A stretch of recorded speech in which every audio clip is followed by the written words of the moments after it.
Jikalau kamu tidak menjadi seperti anak kecil ini, kamu tidak masuk dalam kerajaan surga.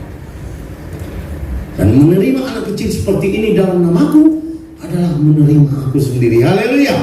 Betapa posisi anak kecil ini diangkatnya sederajat dengan dia. Padahal mereka itu mungkin hanya main-main. Ya dia Yesus ya. Kalau pelukis mengatakan, melukiskan bahwa Yesus membawa mereka anak itu di pangkuannya, sebagian main-main, sebagian yang pegang jenggot Yesus, barangkali baju Yesus atau apa segala macam. Apa alasan mereka datang kepada Yesus tidak jelas. Mungkin pernah mereka makan roti yang sudah di multiply atau diperbanyak oleh Yesus itu, dan mereka senang dengan Yesus, kasih roti, kasih ini. Ya. Dulu anak-anak kecil kalau saya pergi khotbah kemana-mana, ya, saya selalu kerumuni anak kecil. Yang menarik bagi saya bukan ketampanan saya, bagi mereka, tetapi uang saya. Sampai Pendeta Silalahi pernah melihat di Muara, semua anak kecil diusir-usir karena ngumpul di depan saya kan, udah ngirim uang. Itu menarik. Tapi apapun alasan mereka, Yesus terima itu sebagai sebuah keadaan yang mempunyai arti. Kalau Paulus mengatakan tidak ada sesuatu pun perbuatan baik yang kita lakukan itu yang tidak tercatat dalam surga. Kita menganggap yang 2.000 kah yang tercatat, yang 5.000 kah, yang 10.000 kah? Yesus mengatakan tidak. Dia berikan perumpamaan. Memang sporadis dia buat ini, acak-acak. Dia berkata ada orang yang memberikan kepada Tuhan dengan sesuatu yang lebih daripada dia. Ada seorang janda miskin memberi kepada Tuhan sekeping duit. Di manakah yang paling baik? Lalu Yesus sendiri menjawab bahwa yang paling baik adalah sekeping duit ini karena dikasih dari seluruh eksistensi dia, substansinya dia. Jadi artinya saudaraku yang dikasih sama Tuhan, bahwa surga itu punya ukuran-ukuran sendiri. So everything you do for Jesus is meaningful, even though it's nothing for other people. Itu mungkin tidak ada artinya bagi orang lain. Tapi kerajaan surga merasa terhormat, kerajaan surga merasa dimuliakan, kerajaan surga merasa disanjung oleh karena perbuatan mereka. Saudara yang kasih Tuhan,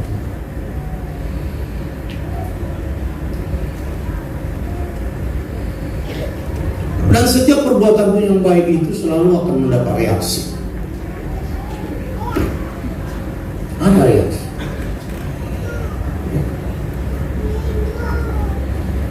Apapun yang kau lakukan, tapi kau harus punya komitmen untuk melakukan itu semua. Harus punya komitmen. Apapun yang kau lakukan untuk Tuhan.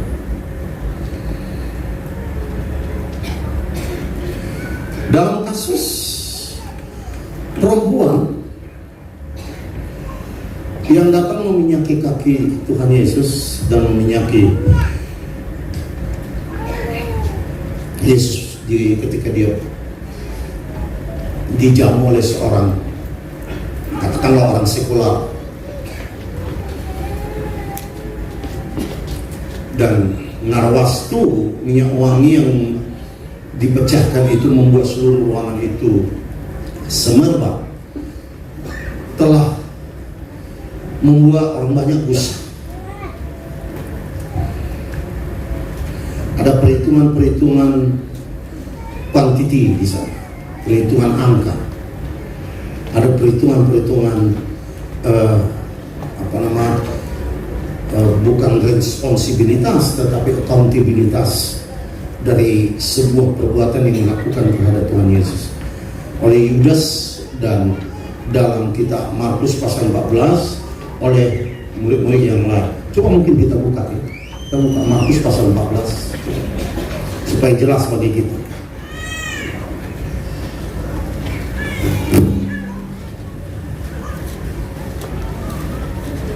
Mungkin dari ayat 1 lebih bagus ya.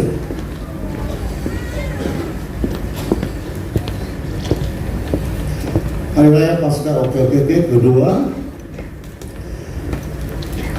mulai ayat berapa itu? Ayat ketiga hari Raya.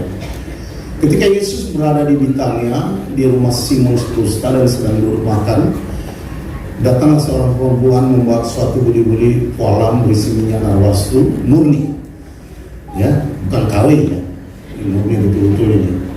Ya, kita sudah kebiasaan kawin, ya, yang mahal, dan ini mahal, betul-betul mahal. Jadi saya tidak tahu dari mana itu duit, atau jual tanah kah dia, jual apakah dia, atau gaji seluruh yang pernah dikumpulkannya dalam hidupnya, atau apa, saya belum tahu. Setelah dipecahkannya oleh buli-buli itu, dicurahkannya minyak itu ke atas kepala Yesus. Saya tidak berteologi tentang ini. Ini sebuah keadaan, sebuah fakta yang dilukiskan oleh Alkitab. Saya bisa panjang tentang ini, ya. Kita bisa bangun khotbah 3 jam, 4 jam untuk ini saja. Tapi saya mencoba hanya memberikan kepada saudara satu keadaan yang memang real, satu keadaan yang memang nyata. Terus ada orang yang menjadi gusar. Apapun yang kau lakukan untuk Tuhan Yesus, itu bisa membuat orang lain gusar. Ya. Kata gusar di sini, apakah karena cemburu? Siapa sih orang ini buat begitu? Atau pokoknya kata gusar itu bisa didefinisikan macam-macam. Alasan kenapa gusar itu ada macam-macam. Dan berkata seorang kepada yang lain, untuk apa pemborosan minyak narwastu ini?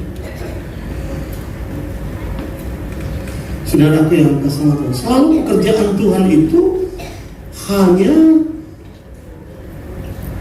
menjadi sesuatu yang berarti bagi kerajaan surga if you do the best.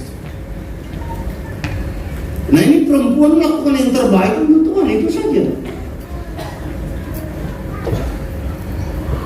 Jadi bukan sembarang saudaraku yang kekasih sama Tuhan untuk meminyaki kaki Tuhan dengan minyak jelantah. Bisa juga minyak jelantah, ya. Tapi orang ini membawa sebuah keadaan yang bagi kerajaan surga adalah sesuatu yang sangat istimewa. Bagi orang lain itu adalah sebuah perbuatan konyol, perbuatan bahkan yang salah, bahkan mungkin orang yang akan berkata itu dosa. Karena atas nama pemborosan tentu saja dosa, karena Allah itu selalu hemat. Ya saudara yang kasih.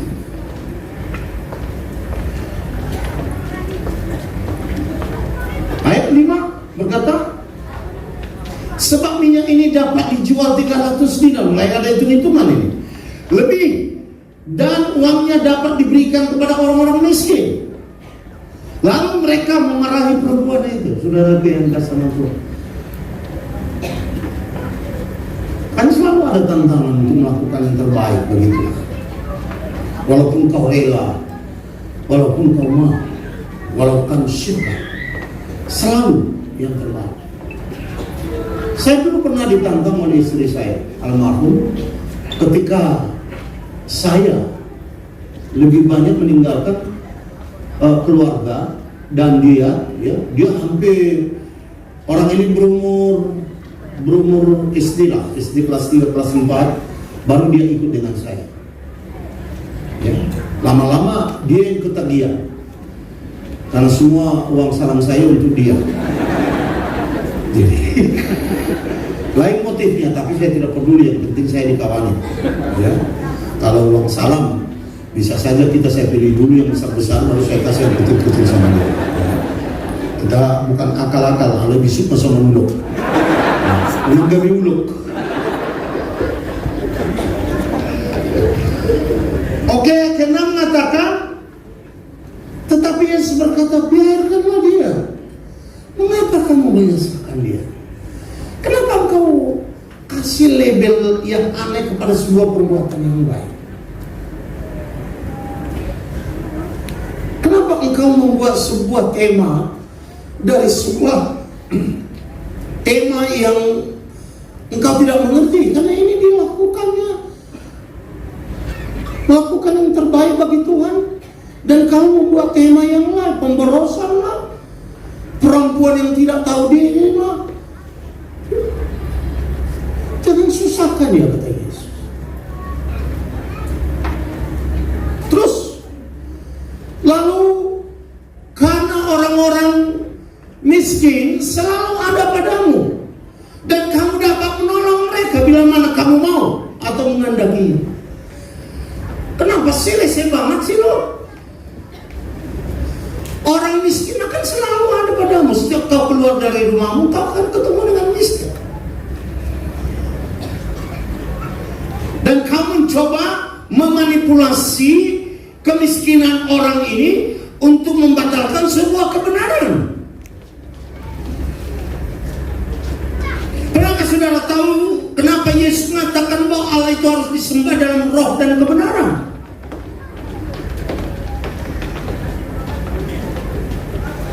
Tapi kau mencoba membuat judul yang baru yang sama sekali bertolak belakang dengan judul yang diberikan kepada Allah dari seseorang yang membuat baik. Kalau masalahmu orang miskin, bukankah selama ini kau punya kesempatan untuk menolong orang miskin kalau kau mau?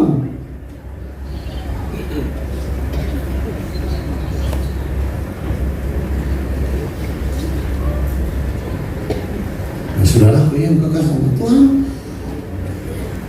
bila mana kamu benar, tetapi aku tidak akan selalu bersama-sama dengan kau. Aku tidak akan selalu bersama-sama dengan kau. Kesempatan itu hanya sekali, tidak ada dua kali. Kesempatan dua kali bukanlah kesempatan yang pertama, itu kesempatan yang lain. Walaupun mungkin kualitasnya sama, tapi that's not the same time. Kesalahan orang Israel menurut Rasul Paulus adalah ketika saatnya Allah berbicara kepada mereka di padang belantara itu, mereka mengeraskan tengkuk mereka, tidak mau menoleh kepada Allah, tidak mau mencari suara Allah. Dia mau mengeraskan tengkuknya, dok. Saudaraku yang kekasih sama Tuhan, Yesus mencoba mengatakan bahwa apapun yang dilakukan oleh perempuan ini sebenarnya kepada gereja, kepada Tuhan, bukan kau yang membuat judulnya. Pemborosan lah. Aku tidak selalu bersama-sama dengan kamu. Dan coba lihat apa yang dibuat oleh Yesus, label apa yang dibuat oleh Yesus kepada perbuatan yang hampir mayoritas dari orang-orang murid-murid, orang banyak di sana itu menolaknya. Dia berkata, ayat ke-8, ia telah melakukan apa yang dapat dilakukannya. I will do whatever I can do. That's all. Dia hanya dapat melakukan apa yang dapat dilakukannya. Tubuhku telah diminyakinya sebagai persiapan untuk penguburanku. Lihat ini, artinya, apakah memang perempuan ini punya tahu bahwa Yesus pada malam sama dia meminyaki itu akan ditangkap? Malam itu juga dia ditangkap. Yesus tahu dia akan ditangkap. Ini perempuan tidak tahu dia akan ditangkap. Tapi Yesus membuat judul kepada apa yang dilakukan perempuan ini sebagai peminyakan untuk persiapan penguburanku. Penguburan yang sudah dirancang di dalam surga. Penguburan yang harus dilaluinya. Bahkan Petrus mencoba untuk membatalkan ini dengan berkata, janganlah jadi itu kepada. Lalu Yesus berkata, nyaklah engkau iblis. Ini penguburan yang dirancang dalam surga. Allah masuk dalam kuburan untuk manusia. Dan ini perempuan bertindak sebagai orang yang meminyaki, mengurapi tubuh hidup yang sebentar lagi akan mati oleh karena dosa-dosa manusia, yang oleh Yudas dan murid-murid yang lainnya mengatakan itu pemborosan.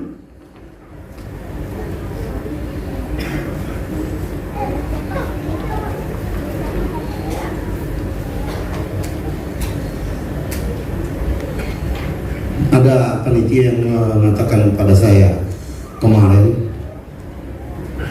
ada juga yang komentar, Pak, kita mengadakan Rakernas di Cambridge, gitu ya kira-kira. Saya bilang biarkan saja, itu kan berjalan terus. Itu katanya pemborosan.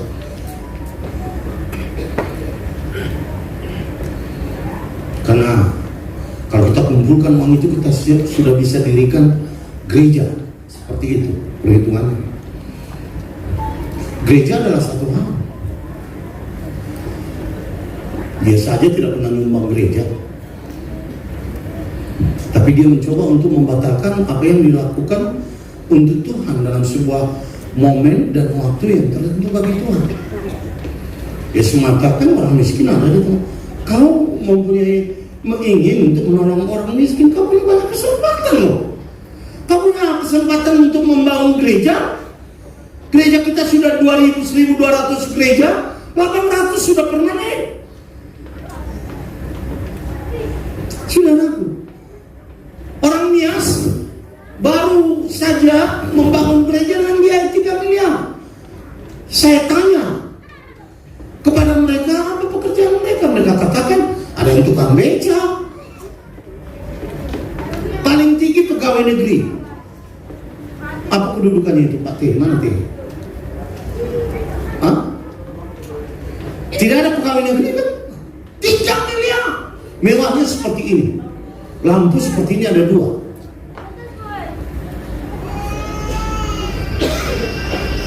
Tanpa pernah menghalangi orang lain berbuat baik kepada Tuhan Yesus demi alasan pemboros.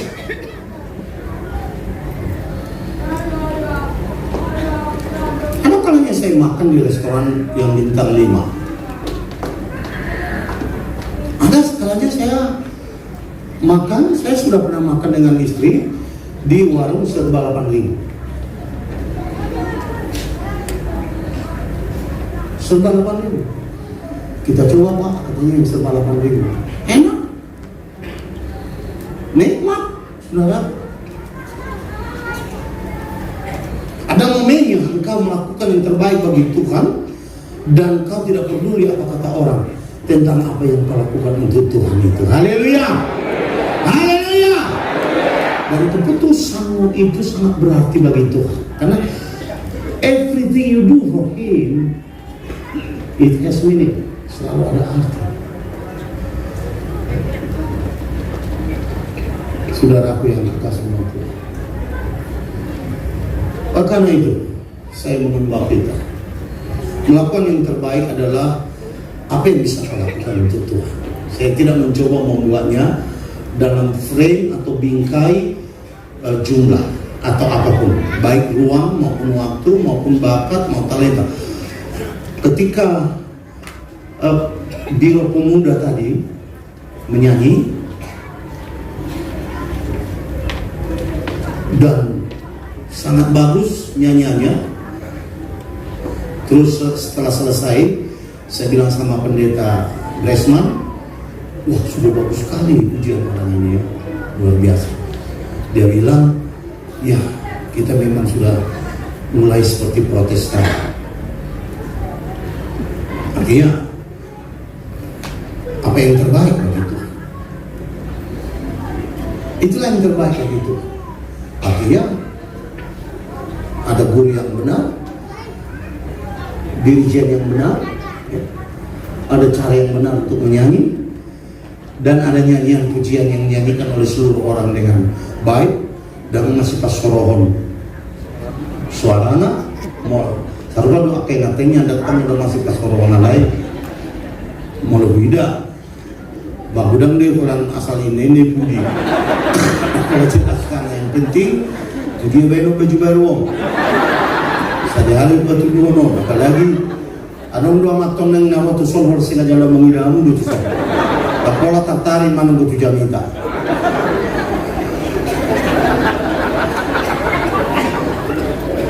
Orang main do ingat tengah kor.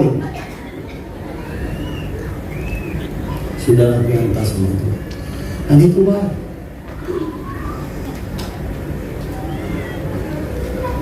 Melakukan yang terbaik untuk itu. Alai mau lutung rawak piara runta sebatas somnak kena itu bah. Tunggu na terbaik untuk Tuhan. Haleluya. Tunggu na terbaik. Ai gunang do filter itu hati. Suara na sono na ya tu si mana. Wana dapat tinggi puji mana. Ya kan? Apa yang kita lakukan untuk Tuhan itu hanya untuk menyenangkan Dia. Kita lakukan dengan cara kita dan dengan kapasitas kita, tapi tujuan kita adalah untuk menyenangkan Tuhan. Ini perempuan bawa Naorwas itu untuk menyenangkan hati Tuhan. Dia tidak ngomong satu kata, tidak ngomong. Dia hanya lakukan itu. Dia menangis. Dalam ayat yang lain kita lihat bagaimana dia menangis, melakukan yang terbaik dengan rambutnya yang panjang. Untung waktu itu belum ada salon. Mau sonari, mau ini sonari sikat betul dak boy be pakai abi. Ubud naga jam di belon nama ngaku sepat itu apa? Ulu nei nama belon nama ini.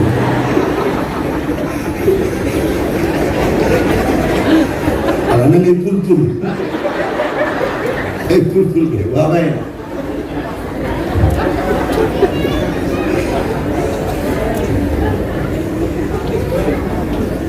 Hanya untuk menyenangkan hati Tuhan. Haleluya.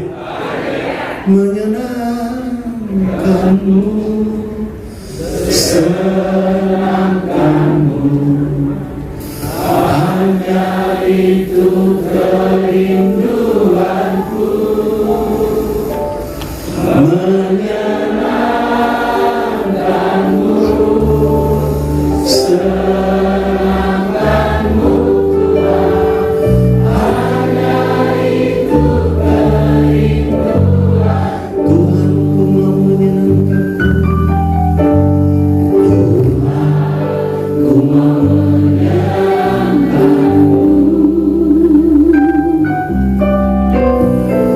Tuhan bertukar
istrimu itu hanya untuk menyenangkan hati Tuhan sama. Haleluya. Molo kalau napas nak kau aku do tidak terhendak molo berbaring hari. Nanti juga tiup. Tapi saya terikat dengan Tuhan. Apapun yang saya lakukan ada hubungannya dengan Tuhan. Haleluya. Saya berkhotbah, maka itu menyenangkan hati Tuhan. Saya pastikan Tuhan dengar saya berkhotbah untuk memberkati orang, bukan untuk menghina orang, untuk memaki orang, dan apalagi mengutuk orang. Itu menyenangkan hati Tuhan. Saya melakukan perjalanan kemana Pak saja, ya Tuhan, hanya inilah yang bisa saya lakukan dalam usia yang sudah 70 tahun dan tubuh yang sudah layu sebelum berkembang.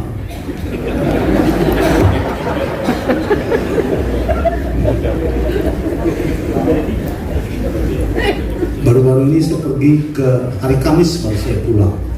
Hari Jumat saya ke sini, pagi saya berangkat, malam saya berangkat sampai di Aikanopan jam 3 pagi. Di mobil saya tidak tidur, saya berdoa sebentar setelah sampai, dan saya tidur, Tuhan tolong supaya saya bisa tidur 1 jam 2 jam saja.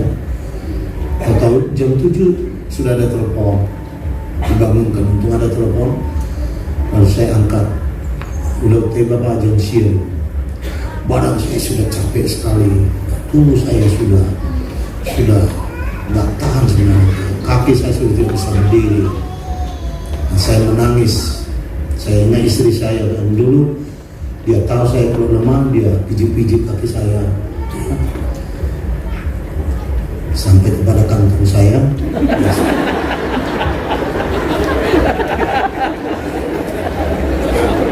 Kalau tidak ada isinya, ya sudah.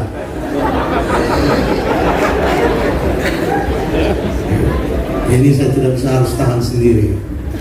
Saya sedikit menangis pada Tuhan, saya tahan dan saya bilang apa yang bisa saya lakukan untuk jemaat ini. Saya tanya, baru dari Tusi, enggak tahu apa, belum mobil Tusi. Rupanya sepanjang 8 km itu berlubang-lubang semua. 3 km harus menjalani apa namanya itu, harus lipat ke tubing. Bukan apa bantaran sungai itu apa? Bukan. Bantaran sungai itulah dam apa namanya? Dibuat, bukan mereka dibuat karet di situ supaya banjir itu dihalangi oleh dia. Di situlah dibuat jalan, bayangkan. Itulah jalan kami. Tapi setelah saya sampai, saya lihat gereja kita bagus, bersih, kecil, cuma 7 kali 14 kalau saya tidak salah. Ukur gitu. Saya senang kali. Puji Tuhan, tempat terpencil begini orang masih bisa melakukan yang terbaik untuk Tuhan. Haleluya. Saya senang sekali, saudara yang kasih sama Tuhan. Dan saya berkhotbah hampir 1 jam di sana untuk perkawinan. Apa yang kita lakukan itu semua untuk Tuhan. Haleluya. Walaupun memang kita harus membayar harga yang kadang-kadang menurut orang sangat mahal, sangat konyol, sangat tidak baik, sangat tidak normal, tidak common sense, atau barangkali tidak masuk akal dan lain sebagainya. Kadang-kadang untuk melayani Tuhan, kita tidak selalu menggunakan akal kita, lebih daripada hati kita. Hati kita itu, cinta itu datang dari hati kita, bukan dari akal kita. Kalau kita menggunakan akal untuk cinta, maka kita akan gagal untuk mencintai orang. Selalu mereka punya alasan untuk tidak dicintai. Tapi cinta itu menerobos segala hukum, melampaui segala akal budi. Cinta Allah itu seperti itu. Begitulah kita hidup. To do our own best in our own life. Everything we can do to God and for Jesus. Do your best. It doesn't mean that you have to do the best one as the other people can do. You can do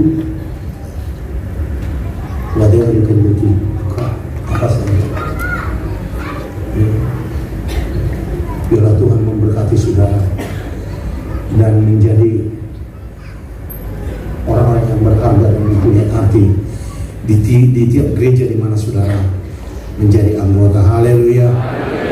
Datanglah selalu kepada gereja itu, walaupun pendeta itu barangkali khotbahnya tidak terlalu bagus, tapi lihatlah maksudnya bagus. Haleluya. Karena tidak semua orang bisa mempunyai perbendaharaan bahasa untuk menyatakan. Itu sebabnya tidak semua rasul itu bisa menulis. Hanya Rasul Paulus, Petrus, Yohanes, Yudas, Yakobus. Itu pun Yakobus bukan Yakobus murid itu.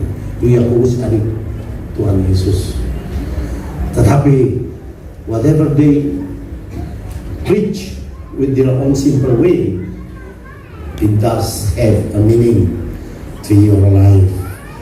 Tuhan memberkati setiap khotbah yang sudah bermakna dan telinga saudara, dan memberikan kepada saudara kemampuan untuk melayani Tuhan, menyenangkan hati Tuhan. Tidak hanya datang kepada Tuhan dengan segala hidup kita serahkan kepada Dia. Kalau saudara punya problem malam ini, nah, saya tidak perlu tanya apa itu, karena sepanjang hidup saudara tidak akan terlepas dari persoalan masalah. Biasakan saja hidup dengan masalah itu, karena masalah yang satu selesai, masalah yang lain datang. Apa yang bisa kita lakukan adalah bagaimana kita menyerahkan hidup kita dalam tangan Tuhan saja. Jadi atur semua lupa. Tujuan Tuhan itu tidak pernah jahat dan tidak pernah tujuan kecelakaan, tapi tujuan pemberkatan. Tapi proses yang kita jalani itu adalah sebuah hidup yang harus kita tempuh dengan cara apapun, dengan harga apa yang harus kita bayar. Di ruang dan waktu antara kita dilahirkan dari rahim ini sampai Tuhan mengambil kita dari dunia ini, di sana kita melakukan pekerjaan untuk Tuhan. Saya sudah 43 tahun, lebih 45 tahun melayani Tuhan, dan saya tidak pernah katakan saya sempurna. Saya selalu datang di hadapan Tuhan. Dulu saya berdoa 3-4 jam satu hari.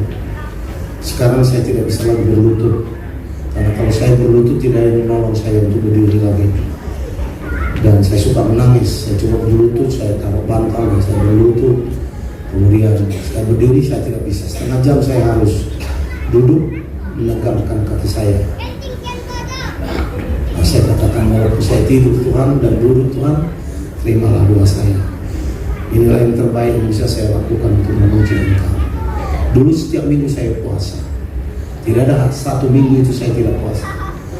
Saya biasa puasa hari Selasa. Tapi kalau saya ada perjalanan hari Selasa, saya ganti hari Rabu. Nggak ada hari Rabu, saya ganti hari Jumat. Istri saya tahu saya puasa, dia tidak ngomong, dia tahu. Kalau saya sudah tidak mendekati meja, dia tahu saya puasa. Saya tidak sebut kalau saya puasa. Senari mau puasa, nanti saya diri nama. Nah, saya bilang sama Tuhan, walaupun begitu Tuhan terima apa adanya. Tidak sulit mana lo, semendir aku baik Tuhan baik majalah. Ya. Tapi saya selalu melakukan the best for God. Saya selalu berasa saya harus lakukan yang terbaik. Sudah hampir 15 tahun saya melakukan kolektif, saya tidak boleh kurang dari 50.000. Itu saya katakan, kalau udah Tuhan sama. Nah, sebetulnya 500.000 lebih banyak. Tapi saya untuk diri saya 50.000. Kemarin 3 bulan berturut-turut saya lakukan 100. Dan mau itu 100.000. Agar membayar kopi kesibata di Rogalia. Dan koktung tambah. Itu saya hampir bayar 150 sekali minum. Dan untuk jaga gengsi kadang-kadang kopinya sedikit saja kita minum. Kalau datang Judas di situ sudah jelas itu betul-betul itu pemborosan. Itu betul-betul baru pemborosan kita. Ya. Karena itu tergantung kepada saudara. Bagaimana saudara menyenangkan hati Tuhan dengan cara saudara. Haleluya. Haleluya, dengan pujian, dengan apa saja. Berilah itu pada Tuhan. Biarlah Tuhan menyembuhkan segala sakit penyakit yang ada dalam hidup saudara. menyegarkan kembali hidup saudara. Daud mengatakan disegarkan jiwaku kembali, karena jiwa kita itu gersang dalam dunia ini, diperas seperti jeruk, seperti tubuh yang diperas manisannya dan tinggal remah-remahnya saja, tinggal sisa-sisanya saja. Tapi Paulus mengatakan dia segarkan jiwaku, dia kembali segarkan saudara yang kasih. Tadi sore saya sedikit sakit, ya, maka saya tidak keluar dari kamar. Saya tidak berdoa, saya bilang saya istirahat saja. Mungkin saya berdoa lagi. Ada aku waktu hasil waktu saya dari rumah nyanyi orang. Ada cip dari sendiri, semuanya lain. Itu hanya gejala fisik saja, tapi mau untuk sehat kembali. Lalu saya pakai dasi saya mandi, kemudian saya bisa berdiri. Ya sudah, ini cukup saja. Kalau usaha isi, kalau pilihan nak ikut dulu isi, sono dia pada podium sono malas waktu. Karena boy mau untuk mencari sono, di lokal gaya aku padahal sebetulnya masuk ya ujung-ujung. Ya, anon gawe, wah mana belum anon jadi kata ulai sono sebetulnya, memang berak sono, nanti dengan aku berbudi sono. Siapa nasi bapak dulu di kursi. Ya Tuhan sembuhkan, kita pulihkan. Ya, kalau ada persoalan dalam hatimu, akar-akar pahit dalam hatimu, ya biar Tuhan cabut saja lah itu. Ya, engkau coba cuci sendiri hatimu itu. Kalau jika ada dosa-dosamu atau dosa yang engkau sembunyikan dari orang lain, tidak apa-apa, itu kelemahan manusia. Semua dosanya itu disembunyikan. Tetapi itu juga harus dibawa ke hadapan Tuhan supaya Tuhan bersihkan engkau dari dosa-dosa tersembunyi itu, biar Tuhan pulihkan hidupmu.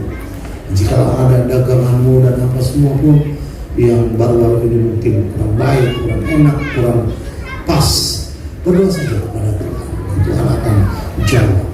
Jawaban Tuhan itu kadang-kadang tidak bisa ditampung kau kecuali engkau punya bejana yang hebat untuk menampungnya. Seberapa besar bejana yang kau buat untuk menampung hujan jawaban dari Tuhan, sebegitu banyaklah jawaban yang kau dapat daripada Tuhan. Haleluya. Biasakan normal dengan Tuhan, tidak harus selalu hebat dan luar biasa menghakimi orang lain, orang bodoh supaya kita menjadi pintar. Sebodoh-bodoh orang lain itu tidak membuat engkau akan pintar. Menghakimi orang lain tidak akan ke surga dan kau otomatis ke surga. Saudaraku, tidak. Kita hanya datang kepada Tuhan dengan cara kita masing-masing. GPI ini sudah cukup bagus untuk seperti ini. Kita tidak perlu lagi tiru gereja seperti apapun. Ya, mereka baik untuk melakukan itu. Kalau di India, saudaraku yang kasih sama Tuhan, mereka bawa tambur masing-masing. Ada buatnya. Tamburin masing-masing bawa gereja dulu waktu kami ke sana. Yang sudah masih buat tamburin lah. Kalau ini ya, nyanyi. Saya pikir, kalau saya sih lihat ini masuk surga nggak nyanyian sekali. Tapi ternyata itu lebih cepat masuk surga daripada nyanyian yang direkayasa. Ya. Karena sensitivitas surga itu masuk pada mereka. Jadi biasa saja menyanyi biasa. Ya. Ada beberapa orang yang mengatakan kepada saya lebih suka Pentakosta, saya bukan Pentakosta. Jadi kenapa kau suka Pentakosta? Saya sudah lihat melalui YouTube. Saya belum pernah sebenarnya masuk di gereja, tapi YouTube itu memperlihatkan bahwa Pentakosta itu baik. Saya suka. Nah, rupanya gereja yang lain, saya bilang enggak, gereja yang lain saya kurang cocok. Jadi sebenarnya ini how to adjust your own feeling, membuat engkau nyaman dalam satu gereja itu. Kita nyaman di gereja ini. Haleluya.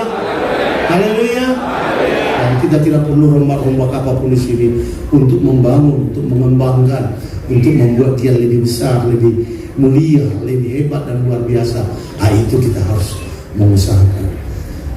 Karena itu malam ini kita akan berdoa dengan suara hati kita masing-masing. Kita datang kepada Tuhan. Momen seperti ini momen berjamaah, adalah momen yang khusus bagi Tuhan. 2 atau 3 orang sepakat di antara kamu mengatakan apa saja kepada Tuhan, maka Allah di surga itu akan memberikan itu. Artinya ada keharusan surga mendengar doa yang dilakukan oleh 2-3 orang lebih. Nah, bukan berarti bahwa doa pribadi dikesampingkan, itu juga bersifat khusus. Tapi ketika berjamaah seperti ini, suara yang menyatakan kepada surga itu akan disimpulkan oleh kuasa Roh Kudus menjadi sebuah permohonan yang mewakili semua gereja Pentakosta Indonesia yang kita miliki ini, diberikan Tuhan kepada kita. Mari kita bangkit berdiri. Haleluya. Haleluya. Haleluya.